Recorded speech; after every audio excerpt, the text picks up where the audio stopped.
The light of Prophet Muhammad, peace be upon him. Assalamu Alaikum, my beloved brothers and sisters. Today, let's reflect on the life of our beloved Prophet Muhammad, peace be upon him, a beacon of light sent to guide humanity from the depths of darkness into the brilliance of monotheism. Beyond a shadow of a doubt, his biography is an exhaustive embodiment of the sublime divine message, a message that delivered humanity from the swamp of darkness and polytheism to the paradise of light and monotheism. To truly understand this divine message, we must carefully study and profoundly analyze the life and times of the Prophet, peace be upon him. We need to explore the nature and development of Arab tribes before Islam and the environment that surrounded his mission. Only then can we grasp the full magnitude of his message. The Prophet, peace be upon him, brought a transformative message that reshaped not only his community, but the entire world. His life is a testament to the power of faith, resilience, and unwavering dedication to truth and justice. As we delve into his biography, let us strive to embody his teachings in our daily lives. Let us move from darkness into light, embracing the principles of monotheism, kindness, and compassion that he so beautifully exemplified. Remember, my brothers and sisters, through studying his life, we can find guidance, inspiration, and the strength to improve ourselves, maintain a positive outlook, and strengthen our faith. Let us continue this journey together, seeking knowledge and drawing closer to Allah. Glory to him, the Exalted. Stay blessed and keep watching. Now let's delve into the fascinating geography of the Arabian Peninsula, a land so pivotal in our history and faith. Linguistically, the word Arab means deserts and barren lands, almost waterless and treeless. This description perfectly encapsulates the vast and rugged terrain of the Arabian Peninsula, a land that has been called home by its people since the dawn of history. Enclosed in the west by the Red Sea and Sinai, in the east by the Arabian Gulf, in the south by the Arabian Sea, an extension of the Indian Ocean, and in the north by Old Syria and part of Iraq, this peninsula spans an area estimated between 1 million and 1.25 million square miles. Its geographical position has always been of immense importance. Internally, the peninsula's deserts and sandy expanses made it largely inaccessible to foreigners and invaders, granting its inhabitants a remarkable degree of liberty and independence through the ages. Despite being neighbored by two great empires, the people of this land maintained their freedom and distinct identity. Externally, its strategic location made it the heart of the Old World, providing crucial sea and land links with many nations. This unique positioning transformed the Arabian Peninsula into a vibrant center for trade, culture, religion, and art. The significance of this land goes beyond its physical attributes.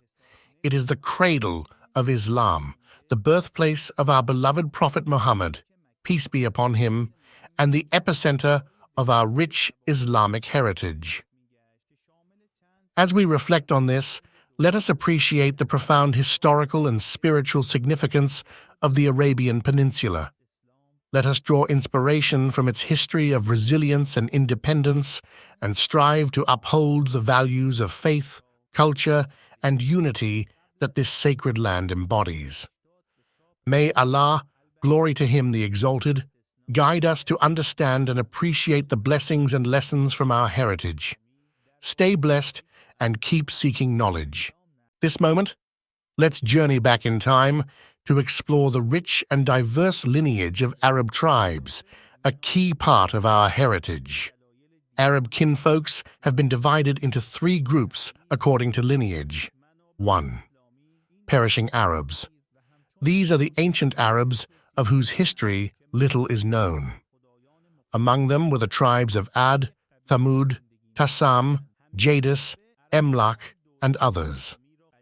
They are often mentioned in the Quran as examples of earlier communities that faced consequences for their actions. 2. Pure Arabs, Qahtanian Arabs. Originating from the progeny of Yarub bin Yashjub bin Qahtan, these Arabs are also known as Qahtanian Arabs. They primarily lived in Yemen and comprised many tribes, two of which were very famous. A. Himyar. Among the most famous septs of Himyar were Zaid al-Jamhur, Qudaa, and Sakasik. B. Kaylan. The most renowned septs of Kaylan included Hamdan, Anmar, Tai, Mudhij, Kinda, Lachem, Judam, Azd, Oz, Khazraj, and the descendants of Japhna, the kings of Old Syria. Due to various pressures and the failure of trade routes under Roman occupation, Kaylan septs emigrated from Yemen, spreading across different parts of the Arabian Peninsula. 3. Arabized Arabs, Adnanian Arabs. These Arabs originated from the progeny of Ishmael, peace be upon him, the son of Prophet Abraham. They are known as Adnanian Arabs. The emigration of Kaylan tribes from Yemen was a significant event. It was driven by the Great Flood, Sail al-Arim of Marib Dam, and the decline of trade under Roman domination. This migration led to the spread of Kaylan tribes across the Arabian Peninsula, enriching the cultural and social fabric of the region. The competition between the Kaylan and Himyar tribes led to the Kaylan tribes moving out of Yemen, while the Himyar tribes settled there. The history of Arab tribes is a testament to their resilience, adaptability, and enduring legacy. As we reflect on our roots, let us draw strength from their stories of perseverance and unity. Let us strive to embody the values of our ancestors, maintaining a strong sense of identity and faith. May Allah, glory to Him, the Exalted, bless us with the wisdom to learn from our history and the strength to carry forward its lessons. Stay blessed and keep seeking knowledge. The emigrating septs of Kaylan. Now we continue our journey through the rich history of Arab tribes, focusing on the emigrating septs of Kaylan. The Kaylan tribes are divided into 4 main groups, each with its unique journey and contributions. 1. Azd. Under the leadership of Imran bin Amr Muzaikbar, the Azd tribe wandered in Yemen before heading northwards. Their migration can be detailed as follows. A. Thalaba bin Amr left his tribe Al-Azd for Hijaz and settled between Thalabiyah and Dikar. He later moved to Medina, where his descendants, Oz and Khazraj, became prominent. B. Haritha bin Amr, known as Qusay, wandered in Hijaz, eventually conquering and settling in Makkah after driving out the tribe of Jurhum. C. Imran bin Amr and his followers established the tribe of Azd in Oman, known later as Azd of Shanua. D. Japhna bin Amr and his family moved to Syria, founding the kingdom of Ghassan. 2. Lachem and Judam. Among these tribes was Nasr bin Rabia, the father of the Manadira, the kings of Hira. 3. Banu Tai. This tribe emigrated northwards, settling near the Aja and Salma mountains, which became known as the Tai Mountains. 4. Kinda. Initially dwelling in Bahrain, they were later expelled to Hadramaut and Najd, where they established a powerful but short-lived government. Additionally, another Himyar tribe, Qudaa, left Yemen to dwell in the Samawa semi-desert on the borders of Iraq. The Arabized Arabs trace their ancestry back to Prophet Ibrahim, peace be upon him, originating from a town called Ah near Kufa, Iraq. Ibrahim's journey, filled with divine signs, led him from Ah to Haran, Palestine, Egypt, and eventually to Makkah. Here, he left his wife Hagar and son Ishmael by the sacred house, where the miraculous Zamzam spring gushed forth, sustaining them. The tribe of Juram joined them, settling in Makkah. Ibrahim's visits to his family in Makkah are well documented, including the pivotal moment when he and Ishmael built the Kaaba, calling people to pilgrimage. From Ishmael's descendants came the Adnanian Arabs, among whom Prophet Muhammad, peace be upon him, was born. The Prophet, peace be upon him, said, Allah selected Ishmael from the sons of Ibrahim, Kinana from the sons of Ishmael, Quraish from the sons of Kinana, Hashim from the sons of Quraish, and he selected me from the sons of Hashim. Our rich lineage is a testament to the enduring legacy and strength of our ancestors. Let us take pride in our heritage, draw inspiration from their resilience, and strive to uphold the values of faith, unity, and righteousness. Stay blessed and keep getting knowledge. Rulership and princeship among the Arabs before Islam. In this part, let's explore the fascinating history of rulership and princeship among the Arabs before the dawn of Islam. When the sun of Islam began to rise, the rulers of Arabia were of two kinds: crowned kings and heads of tribes and clans. The crowned kings ruled over Yemen, Hira, and Ghassan. These kings were often not truly independent, while the heads of tribes and clans enjoyed similar authority and privileges, but mostly maintained their independence. In Yemen, the folks of Sheba were one of the oldest nations of the pure Arabs. Excavations at Ur revealed their existence as far back as 25 centuries BC. Their civilization flourished, and their domain spread 11 centuries BC. Their history can be divided into four main periods. 1.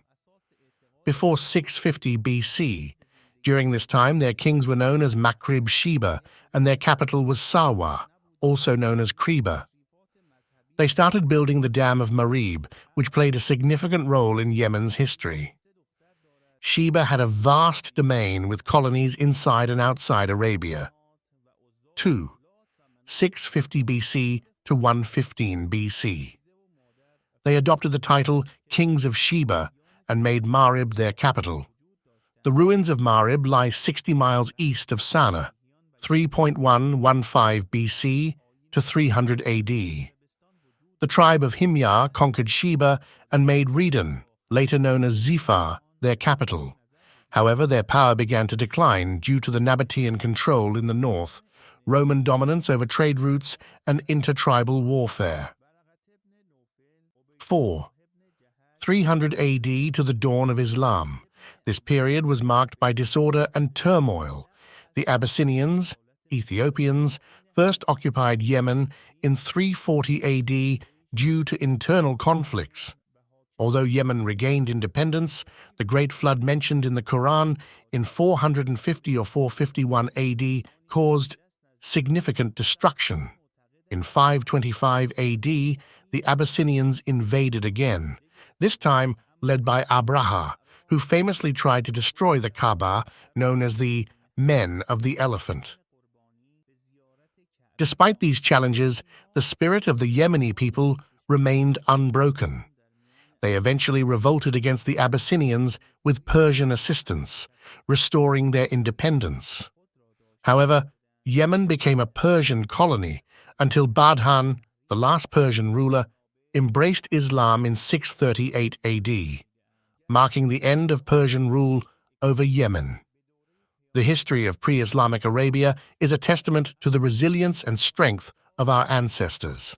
Understanding this history helps us appreciate the profound changes that Islam brought to the region.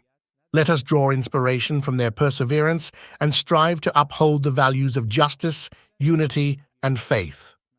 Stay blessed and keep knowing history of your Islam. Rulership in Hira before Islam. Now let's uncover the intriguing history of rulership in Hira before the dawn of Islam. Since the time of Quraysh the Great, the Persians ruled Iraq and its surroundings. This continued until Alexander the Great defeated King Dara I, subduing the Persians in 326 BC. The Persian lands were then divided and ruled by kings known as the kings of sects until 230 AD. During this time, the Khataniyans and later some Adnanians occupied parts of Iraq. In 226 AD, Ardashir established the Sasanian state, regaining Persian unity and power. He subdued the Arabs living near his kingdom and forced Qudaa to leave for Syria, placing Hira and Anbar under Persian control.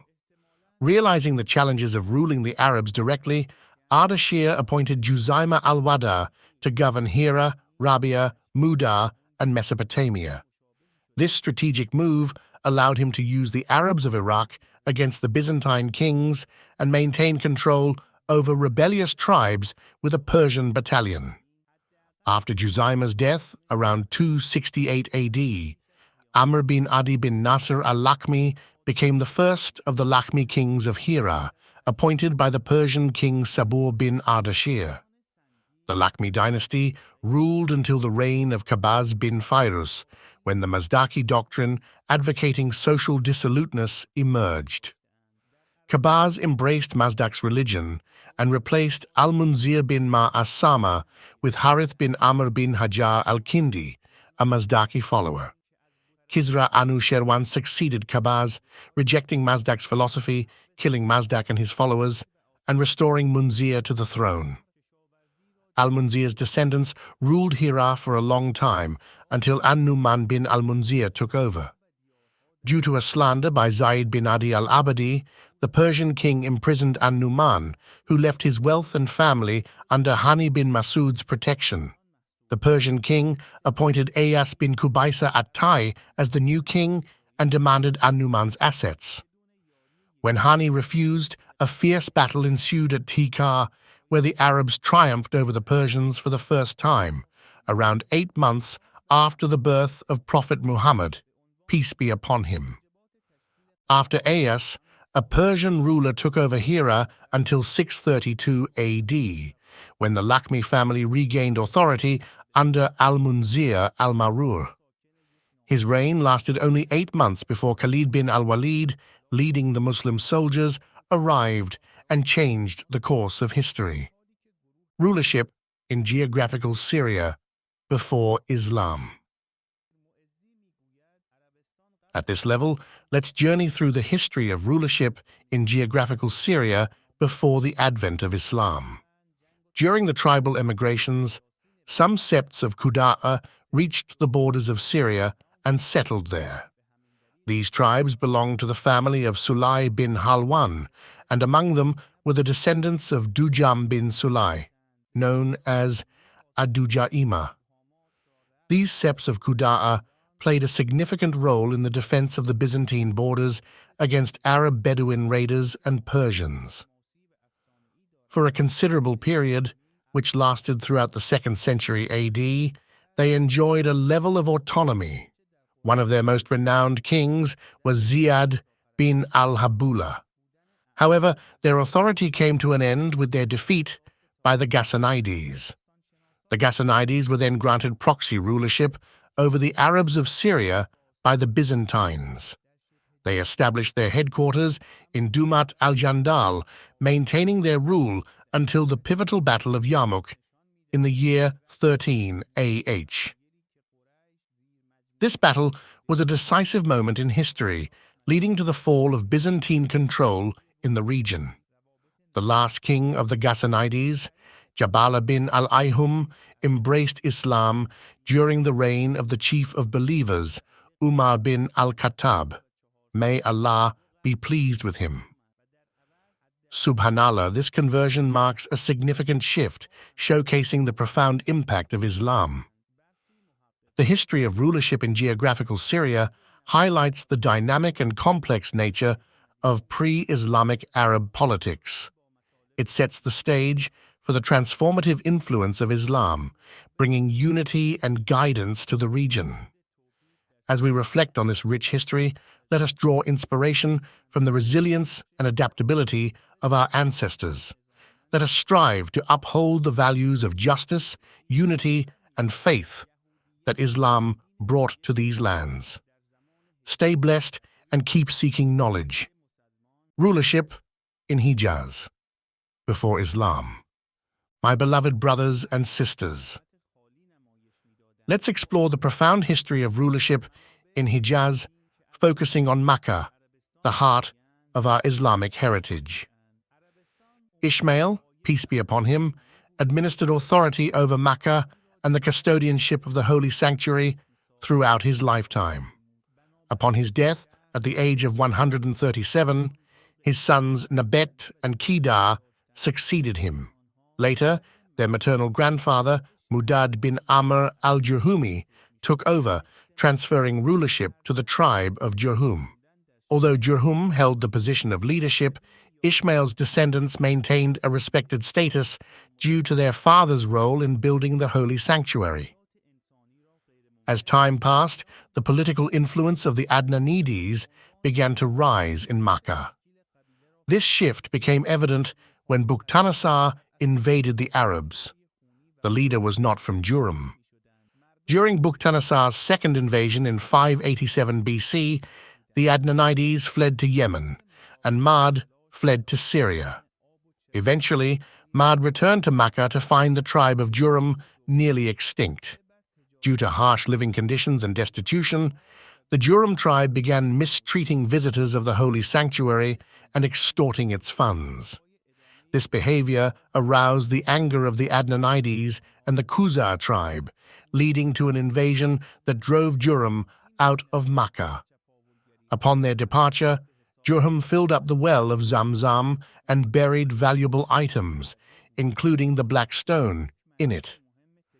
The tribe of Qusay then took control of Makkah, ruling for about 300 years. During this period, the Adnanides spread across Najd, Bahrain, and Iraq, while small septs of Quraish remained around Makkah. They enjoyed no significant privileges in Makkah or the sacred house until the emergence of Qusai bin Kilab. Qusay, whose father died when he was a baby, was taken to the borders of Syria by his mother's new husband. When he became a young man, Qusay returned to Makkah, which was then ruled by Halil bin Habshah of Qusay. Qusay married Halil's daughter, Hobah. After Halil's death, a war broke out between Qusay and Quraish, resulting in Qusay taking control of Makkah and the sacred house. The history of rulership in Hijaz is a testament to the enduring legacy and strategic prowess of our ancestors. It sets the stage for understanding the profound changes that Islam brought to this blessed land. As we reflect on this rich history, let us draw inspiration from their resilience and strive to uphold the values of justice, unity, and faith. The war for rulership in Makkah. Now we continue our journey through the history of Makkah, focusing on the reasons behind the war for its rulership. After the death of Halil bin Habshah, Makkah was plunged into a fierce struggle for power. The reasons for this war have been illustrated in 3 versions. 1. Qusay's ambition. Noticing the growth of his family, wealth, and honor, Qusay felt entitled to rule Makkah and hold custodianship of the sacred house. He believed that the Quraish, as chiefs of Ishmael's descendants, were more deserving of this responsibility than the tribes of Qusay and Bani Bakr.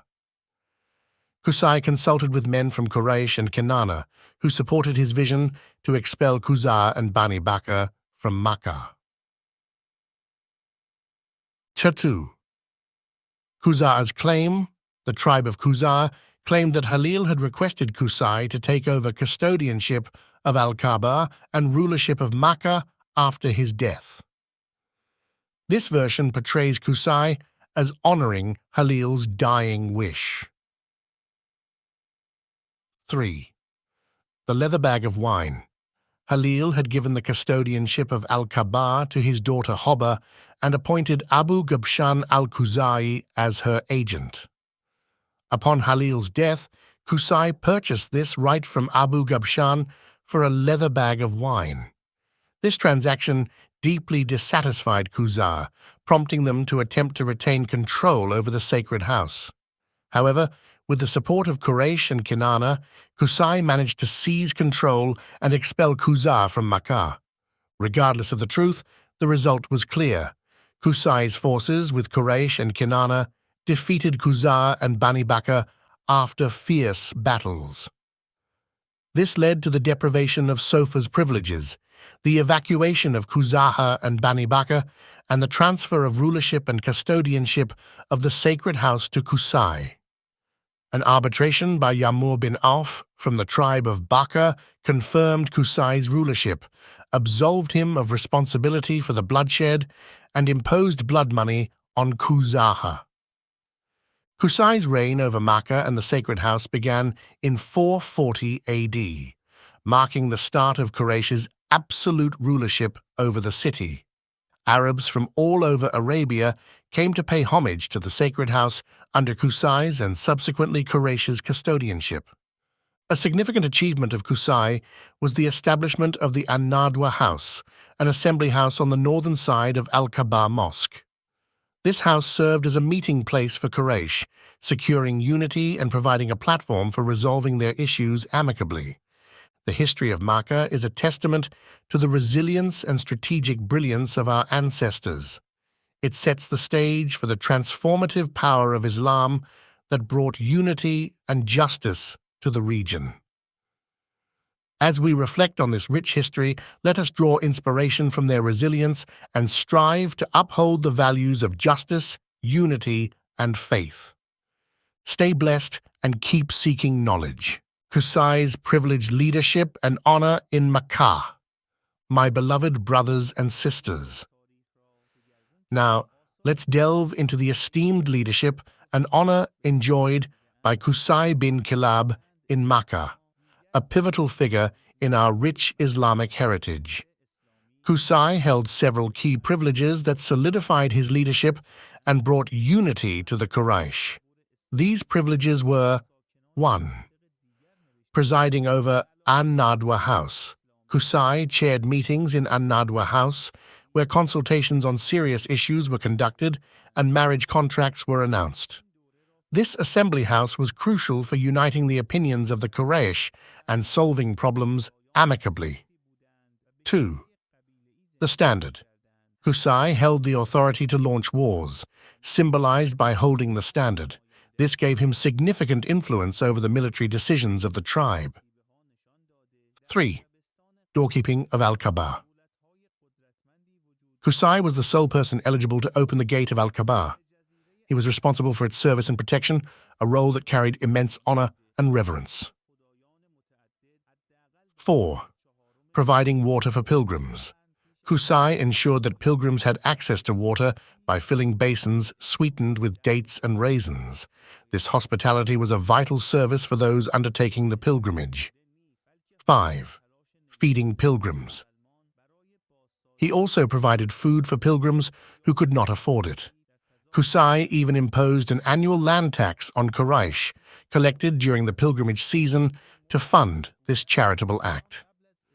Qusay's decisions were regarded as unquestionable and his orders inviolable.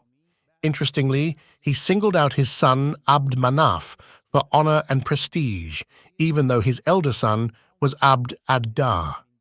Qusay entrusted Abd Manaf with responsibilities such as chairing An-Nadwa House, the standard, doorkeeping of Al-Kaaba, and providing water and food for pilgrims. Upon Qusay's death, there was no immediate conflict among his sons. However, after Abd Manaf passed away, disputes arose between his sons and their cousins, the sons of Abd ad-Dar. This tension could have led to dissension and fighting within the Quraysh tribe if not for a peace treaty. This treaty reallocated the posts. Feeding and providing water for pilgrims went to the sons of Abd Manaf, while An-Nadwa House, the flag, and the doorkeeping of Al-Kaaba remained with the sons of Abd ad-Dar. The responsibility for feeding and providing water to pilgrims was cast by lot to Hashim bin Abd Manaf, and after his death, his brother Al-Muttalib bin Abd Manaf took over. This responsibility eventually passed to Abd al-Muttalib bin Hashim, the Prophet's grandfather, and continued with his sons until the rise of Islam, when Abbas bin Abdul Muttalib assumed the role. Moreover, many other posts were distributed among the people of Quraish, establishing a new democratic petite state with government offices and councils, similar to today's structures. These included 1. Casting the lots for idols, allocated to Bani Juma. 2. Noting offers and sacrifices, settlement of disputes and relevant issues were with Bani Sam. 3. Consultation, handled by Bani Asad. 4. Organization of blood money and fines, managed by Bani Tayyim. 5. National banner, borne by Bani Umayyah. 6. Military institute, footmen and cavalry, responsibility of Bani Maksum. 7.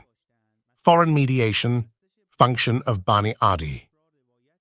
The history of Qusay's leadership highlights the intricate and organized society of pre-Islamic Makkah, setting the stage for the transformative power of Islam. As we reflect on this, let us draw inspiration from their resilience and strive to uphold the values of justice, unity, and faith. Rulership in Pan-Arabia before Islam. Finally, let's explore the structure of rulership in Pan-Arabia before the advent of Islam, highlighting the unique dynamics that shaped this vast region. We have previously mentioned the Qataanide and Adnanide emigrations and the division of Arabia between these two tribes. The tribes dwelling near Hira were under the Arabian king of Hira, while those in the Syrian semi-desert were under the Arabian Ghassanide king. This dependency was more formal than actual, as many tribes in the Hinta deserts enjoyed full autonomy. These tribes operated under a demi-government system based on tribal solidarity and collective interests in defense of land and property. The heads of tribes were chosen by the entire tribe and enjoyed dictatorial privileges akin to those of kings. They commanded full obedience and subordination in both war and peace. Rivalry among cousins for rulership often drove them to outdo one another in hosting guests, showcasing generosity, wisdom, and chivalry. This was primarily to gain fame and recognition, especially among poets who served as the official spokesman of the time. Heads of tribes had special claims to spoils of war, including a quarter of the spoils, whatever they chose for themselves or found on their way back, or even the remaining indivisible spoils. This system of rulership and competition fostered a culture of honor and valor among the tribes. The pre-Islamic period in Pan-Arabia was marked by a complex and dynamic system of rulership that shaped the social and political landscape. Understanding this history helps us appreciate the profound changes brought by Islam, which unified these diverse tribes under the banner of faith and justice. As we reflect on this rich history, let us draw inspiration from their resilience and strive to uphold the values of justice, unity, and faith that Islam brought to this blessed land. May Allah, glory to Him the Exalted, bless us with the wisdom to learn from our history and the strength to build a better future. Stay blessed and hope to meet you all in next episode. I request you to subscribe to my channel. Also, I hope that you will enjoy writing your comment about the information that had been shown so far. Assalamu Alaikum wa rahmatullahi wa barakatuh.